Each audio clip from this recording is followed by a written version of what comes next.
From the year 602 to 628, the two strongest empires in the world, the Sassanid and the Byzantine Empire, were in a war that none of the sides gained much, and this war made both empires weak, which made them an easy target for the new rising religion of Islam. And after the Prophet sent some people to both empires to tell them about the new religion, they declared war on Muslims, thinking they weren't that strong. But actually the Rashidun Caliphate was able to cause severe losses to both empires, and because of the great commander Khalid ibn al-Walid, the caliphate expanded quickly in Jordan and Syria, reaching the city of Emesa. Meanwhile, the Byzantine king Heraclius was preparing a huge army, and out of nowhere the Sassanids and Byzantines became friends, and they planned to form an army together, but the Sassanids failed to send their army.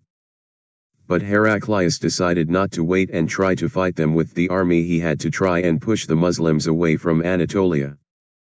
At the same time, the general in Emesa, Abu Ubaida, took al-Walid's advice to abandon Emesa and Damascus and fight at the Yarmouk River, and when the armies met, the battle started.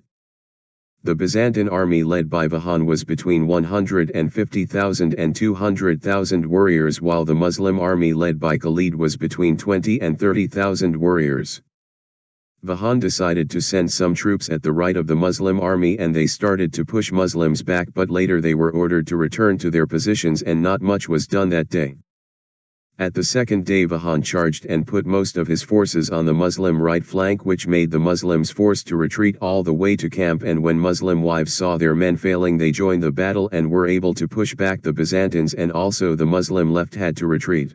But Khalid went with his cavalry, and he was able to save the left army, and Muslims were able to defend their center, so the Byzantines decided to retreat.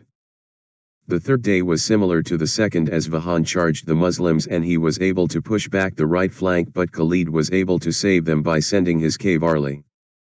On the fourth day, Vahan did the same strategy as the past 2 days, attacking the enemy's left flank again and also pushing them back again, but this time the right center of the Muslim army also had to retreat. Al-Walid knew what to do, and when the Byzantines advanced too much, he was able to surround them, causing great losses to the Byzantines. On the fifth day, Khalid sent some troops to the closest bridge at the river, so the Byzantines had no way to retreat, and also put all the remaining cavalry on the right flank.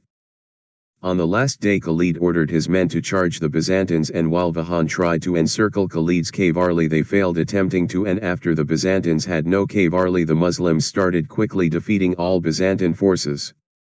Years after this battle, the Rashidun Caliphate was able to defeat the Sassanid Empire and expand in Byzantine land to later become the strongest power in the world. Sub